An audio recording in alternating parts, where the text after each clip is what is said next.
Hello and welcome back to the Welsh Wire. We are so glad you joined us today to have a fantastic conversation on workspaces in 2023. Lots of good information to be shared with you. And our special guests today are from Wightman. Wightman is a consulting firm that specializes in architectural and engineering. They do landscape design, they do interior design. They basically make great spaces, workspaces, places for great people. And they're going to tell you all about how workspaces in 2023 are changing and evolving. So excited to hear more about it. Let me tell you about our guests. Our guests today are Stefany Holland. Stefany is with us as a commercial market sector leader at Wightman, and Casey Bourdo. Casey is a senior interior designer with Wightman. Welcome both of you to the Welsh Wire. Thank you. Hi, Sheri. Thanks. So glad you are here. So can you start by sharing with our listeners a little bit about your expertise and your background in the firm? Stefany, why don't you start? Sure. I am, so as you mentioned, Sheri, I'm the commercial market sector leader at Wightman. I've been with the firm for 15 years. Started off doing some production work back in 2008 and kind of, develop new skills throughout my career here and do some project management and a lot of business development right now for our commercial clients. Wonderful. And how many years did you say you've been with the firm, Stefany? 15. 15. We have an expert on the call with us. So awesome. And Casey, tell us about you, your background, what you do with the firm. Yeah, so I'm an interior designer here with Wightman. I've been with the firm for 7 years now, working really hard over the past couple of years to really grow the interiors department here at Wightman. So we do anything from space planning and finish selection, furniture selection, and really the goal is to make a space that's comfortable and functional for the end users. Yeah, that's what we all like when we go to work every day, right? A space that feels like we can really be focused and accomplished where we work. So important. And another expert with us in Casey too. So this is so great. So we all know that the workspaces are different today in 2023 than they were even just 3 short years ago. We hate to go back and talk about the pandemic, but it rattled our world in so many ways and our working environment too, right? So you two have really had a front row seat to all of those changes. You've helped your clients navigate through what they had to what they sort of needed to have for a short time in an interim to where they maybe need to be today. And even in some cases, a look to the future, like where they need to be ready to go for the workforce of tomorrow. So walk us through those changes a little bit. Yeah, I think you broke it down pretty well. So I like to look at it like pre-COVID and then right in the middle of COVID when it hit, and then kind of future proofing or looking forward and how we can really maximize our potential going forward. So pre-COVID, I think, the trend was everybody was really moving towards that open office environment, removing the barriers, removing the walls, and really kind of opening up the space. Right. Also, a lot of like shared workspaces were really kind of the trend pre-COVID. Then of course, COVID hit and overnight everybody went home. So it was then shifting to like, what can we add to our workspaces to make them safe when people start to kind of trickle back into, the work environment. So, overnight it was like plexiglass was out of stock because everybody was putting up like the barriers, you saw them at banks, you see them at schools. You see them in workspaces and thankfully, I think those have started to kind of eliminate themselves, but they're still around. And then, future proofing or thinking kind of like as everybody moves to like a hybrid setting or a lot of people are moving to a hybrid setting, how can we accommodate those future needs? So a lot of mobile furniture, a lot of mobile walls now. So just really kind of allowing yourself to create the space that you need right now, but also give you that flexibility for, God forbid, something were to hit again or COVID or something happened overnight and we had to make that shift. So I think just making sure that we're planning accordingly in case. Right. Yeah. And today we're always talking about hybrid workspace. And I'm not sure how you define it, but I think in general, we tend to think that hybrid workspace is for those people that are just in the office 2 or 3 days a week and work from home the rest of the time. And, you know, I see hybrid as maybe having a bigger meaning than that, right? It could mean a lot of different things. Like, as you say, business needs change, right? So you need to have flexibility in the space, or as a company, the way you're structured or organized changes, your business model changes in some way. So, you know, talk a little bit about what that really means for business from your vantage point, you know, as an architectural and design firm. Right. So, you know, historically, back in the day, we'll say, the senior staff were, kind of elevated to these, big offices with doors on them. And, that was an elevated status in a company. And in over recent years, even starting pre-COVID, that has kind of been, people they push away from that. They don't want that. The leaders of companies want to be in the mix with everybody. They want to have that transparency, and they're trying to build their company cultures around that. So their workspaces have to reflect how they want their organization to be structured, how they want their culture to be experienced. So, as Casey mentioned, the mobility, the flexible partitions, transparency, having glass or plexiglass or whatever is needed, those things have become much more popular. So, the post-pandemic culture seems to be, or has been, a huge topic of conversation with many of our partners. It's not just, how do I fit more people in a building, or I want to move to a new space, or, whatever their immediate need is. It's, how do we shift the culture? We want this type of work environment, maybe because we're doing a different type of work, or we're delivering it differently, or we're trying to get more recruits, and maybe things now are not attractive, to new hires. So weaving all that in together, has actually, it's been really fun. The partners that we've had, there isn't a prescriptive, this is the answer to solve all your workspace and hybrid working problems. It's really trying to understand those root causes and be flexible, be mobile, provide, the platforms and the spaces and technology, and most of all, that the culture to really promote that is a huge part of it.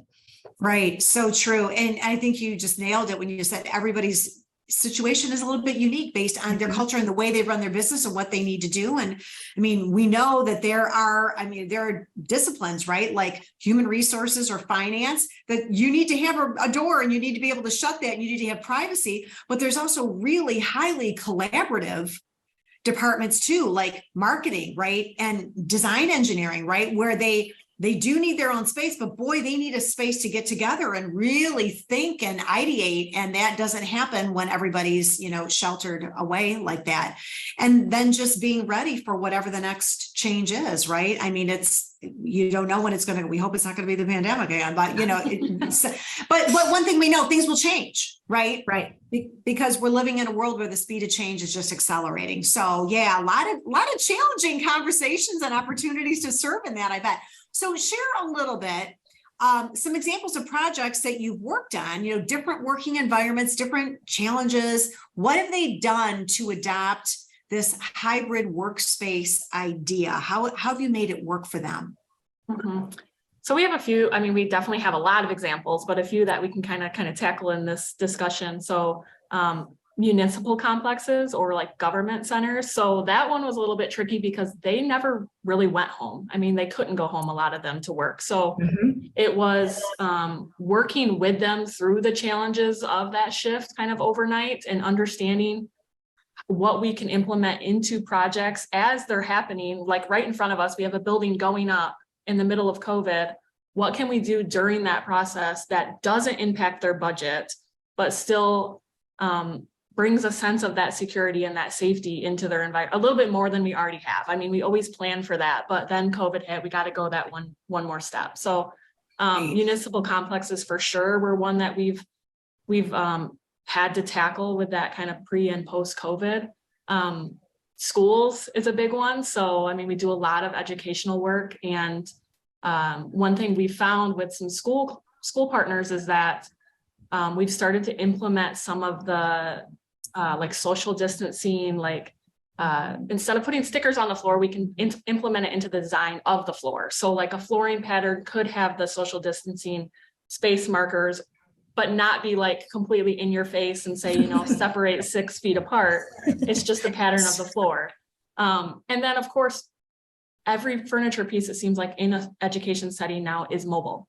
Everything's on wheels. So having that flexibility to shift students around, to separate them a little bit more and give them that kind of a barrier without giving a barrier. Right. Yeah, that's an interesting point. So it's everything.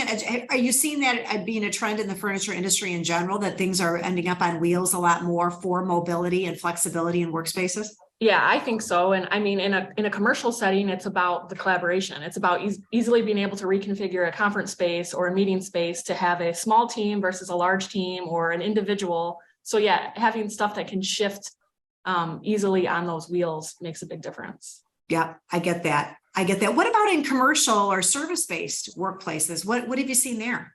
Yeah, we've had, with the service-based industry, we work in that right now, right? So we went home and we figured out how to use technology and remain collaborative to the best of our abilities that we could. And then we all came back. And when we came back, we have all this, we're used to now doing everything on, Teams or Zoom or whatever platform.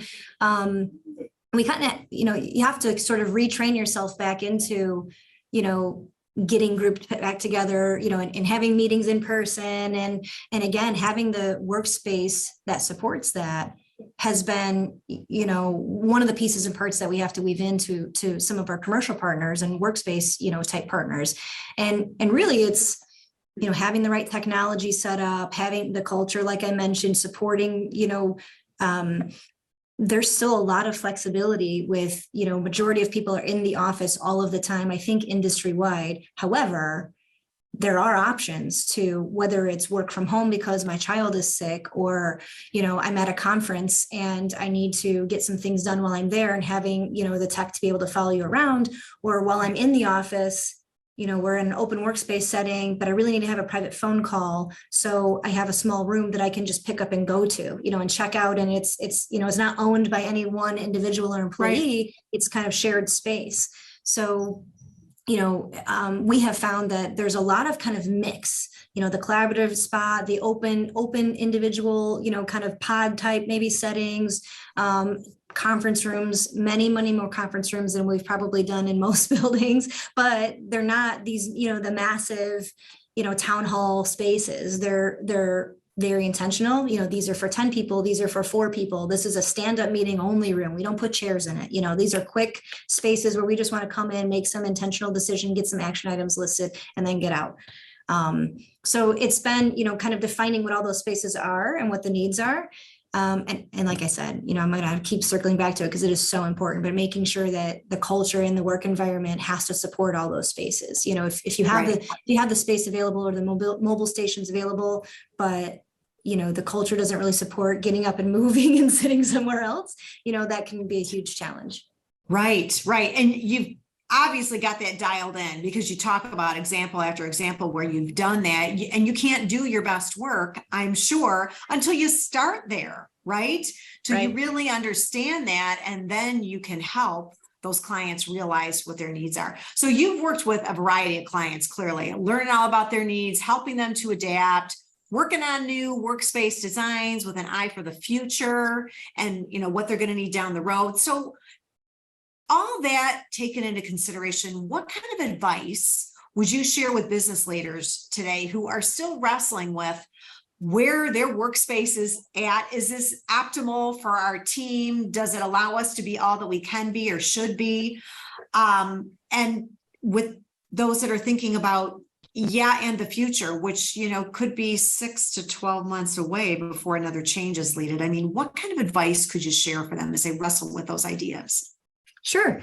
So I think the first thing that we encourage, partners to think about is there's really two major schools of thought. And one is the individual space and one is the group space or the team space. Okay. And, individually having the right technology, having the, the right mobility and flexibility in your own individual environment is very, very, very important. And then the team side, the group side of it, it's, the right size room, as I mentioned. Is it a relaxed feel? Is it a more, traditional professional feel, type room? How does the transparency look? Do you want people to see into these meeting rooms? Do you not want them to see in? And it's very often a mixture of both. So it's really sort of defining what those two types of spaces need to be. And then it's moving on to, the tech side, honestly, is that one of the big key features, really investing in the technology. And tech is not new. It's been around for a long time. And there are some amazing solutions that are out there that are not excessively expensive, that can really bring a space together. You have the right, walls around you, you have the right furniture in place, but your TVs don't work, or you don't have a good mic system, or, whatever the need, that can really just deter people from wanting to collaborate or wanting to go utilize those spaces and be flexible if the tech isn't there, so. Right. And every industry is different, what works for you. And that's part of, some of the questioning that we ask our partners to kind of dive into and really think about. Is it TVs? Is it projectors? Is it touch screen? Is it none of that? There are some partners we have that have tech-less rooms, where this space is only for sitting and having open conversation, face-to-face, taking notes. Maybe there's a whiteboard so they can, display some things, but that's intentional. It's not because it was forgotten. It was because we want you to have a space where you are not glued to your computer or, staring into a screen. We want to be able to get away from that, right? Yeah. So there's a balance. So tech is the bridge, I think, between sort of, it provides the collaborativeness. Everybody had to use tech when we were out for COVID. So people are used to it. They're familiar with it. They're comfortable bouncing back and forth, and they know how to fix their audio solutions fairly quickly. And, it comes as a second nature now. So, and then, then there's the diverse workspaces. I think diversity is definitely another area, and Stefany hit on it a lot. It's providing those different types of spaces inside of your workspace or inside of your environment, so that you have staff that can step away and do a collaborative meeting, but not disrupt everybody else that are around them. And then you have those individuals that can step into a room that's made just for one person and really put head down work in for the day if they really have to get something done. And then on top of that, it's, thinking back to, during COVID, a lot of us spent 2 years sitting at home. We were working at a dining table. We were working at our living room. So it's providing that comfort in the furniture to relate back to those couple of years. Cause that's really, I think, what a lot of people are asking for now is, well, I sat on my couch and I was comfortable for a couple of years. Like, where's the couch in my office? So it's providing those lounge pieces that bring that sense of comfort and like cafe type feel to it. Yes. And then, mobility, we touched on a lot. And I think a lot of, companies and businesses are still, I feel, very open to pushing towards an open office environment, but it's now more of how can we tackle the things that people don't like about open office environments? So it is the disruptions, it's the acoustics. So just making sure that you're providing ways around that and in areas that you can. Yeah. That's great. Well, That's great. I think the final piece on that, I think, is really, and as I mentioned before, is that culture. What is your company culture? That is your foundation, build up from that. What is your culture? What are you doing for teams and individuals? What works, and then, having the tech support it, having the diverse workspaces support it, having that comfort home feel, if you can hit those things and your culture supports all of that, up and down, you will have an amazing workspace. Your staff and, potential new hires, they're really going to enjoy coming to work. It won't be like, yeah. No, clearly not. It's going to be a great place to work if the two of you are involved. I can tell that already. So let me ask you this. What's the biggest takeaway that you would want our listeners to remember as they think about their workspace of tomorrow? My biggest takeaway would be, to really dive into what works best for you. there is not, you can get a lot of great ideas from looking at other work environments, but reflecting back on your own organization and finding those real big, deep-seated things that make your company and build off those. There isn't a one-size-fits-all thing, right? Yeah. So that's great. Great advice. How about you, Casey? What would your takeaway be? Yeah, I think mine's very similar. I mean, it's that everybody's different. It's not a cookie cutter approach. You're not going to have the same solution for everybody. There is a solution for everything, but it's not going to be the same. So it's having those deep discussions and figuring it out as a team. Wonderful. I have a feeling that the two of you are probably pretty good at helping partners have those conversations when the time is right. So listen, if our listeners say, you know what, I'd like to call Stefany or get in touch with Casey and talk about this a little bit more, they want to get more information on how to do this, how to manage this, what to think about, questions about anything you shared, what's the best way for them to reach you? Maybe by email. Yeah. My email is great. My email address is sholland, so SHOLLAND @gowhightman.com. Super easy. And how about you, Casey? Yep, very similar. So it's C Bourdo, it's CBOURDO @gowhightman.com. And all of our information is on our website. So I mean, it can be found there as well. Perfect. Easy to connect with you. Well, listen, I thank you so much for really opening our eyes to what is going on right now in workspace solutions, what to look for in the future, and how to really think about planning the best space for your team. We appreciate your insight. Stefany Holland. Stefany's a commercial market sector leader with Wightman, and Casey Bourdo, senior interior designer. Thank you both for being our guests today on the Welsh Wire. Sure. Thanks, Sheri. Thank you.